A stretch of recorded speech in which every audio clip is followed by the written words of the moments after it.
Army Leadership Competencies: Leading, Developing, and Achieving.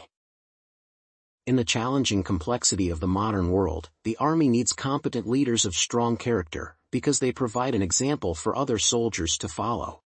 To give direction and motivation to their superiors, peers, and subordinates, leaders have to introduce the elements of the Army leadership model into their work. The Army leadership model is a combination of requirements set for the Army leaders. Consisting of attributes and competencies, it informs the leaders on what they have to be, do, and know. Attributes include character, presence, and intellect, while competencies are leading, developing, and achieving. While building and promoting Army values and attributes is essential to become a competent leader, it is only a part of it. Army leadership competencies are what make a competent Army leader, and all of them have to be applied to meet the requirements and challenges of the leader's work. Leading is the first category of competencies that consists of 4 components: leading others, extending influence beyond the chain of command, leading by example, and communicating. The first competency represents the influence the leader has on soldiers and peers in their organization.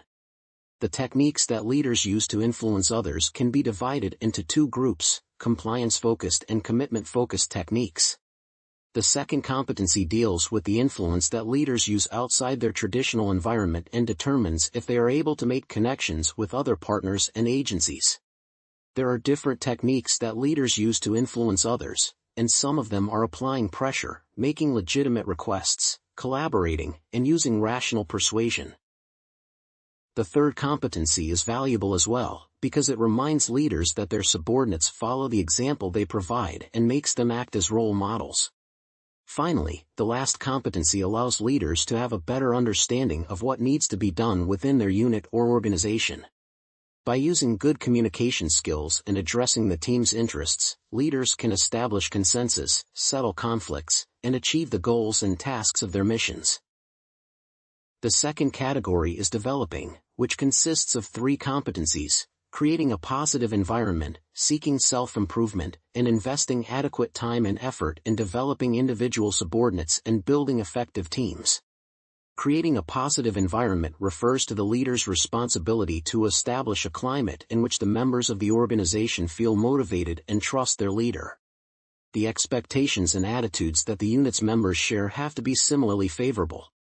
The second competency, seeking self-improvement, deals with the leader's ability to constantly focus on improving themselves, growing both personally and professionally.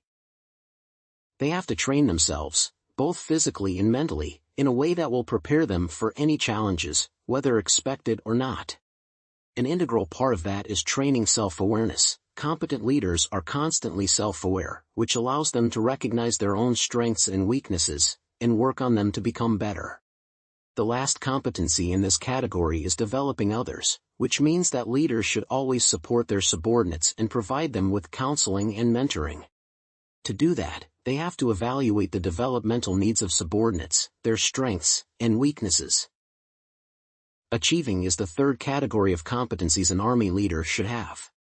It includes providing direction, guidance, and clear priorities, developing and executing plans for accomplishing missions and tasks, and accomplishing missions consistently and ethically.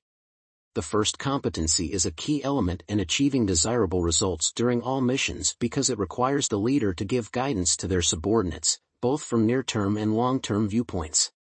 The second competency deals with the leader's organizational skills and enables them to set goals, as well as plan and prepare actions that need to be taken to achieve those goals. Finally, accomplishing missions has to do with the leader's ability to use special techniques to achieve desirable performance in their unit or organization. This competency has 3 components: monitoring collective performance, reinforcing good performance, and implementing systems to improve performance. Monitoring performance is essential to assess all aspects of the working process, and maintaining the motivation of the team is a major contribution to improving their performance. Finally, a favorable environment can be created if subordinates are more inclined to participate in the discussions of missions and feel free to approach their leader. All this allows the conclusion that Army leadership competencies are a crucial factor that contributes to Army leaders' growth. Regardless of the rank, every leader can and must learn to apply these core competencies. The main way to do it is through experience, and the Army provides that experience. Leadership skills that soldiers develop in a unique military environment have proven to be the strongest ones. Serving in the military, soldiers learn to apply those competencies, and that skill promotes their growth. Every upgrade in rank gives them more privilege as well as more responsibility. The leader can implement all the components of the Army leadership model properly only if they apply core leadership competencies.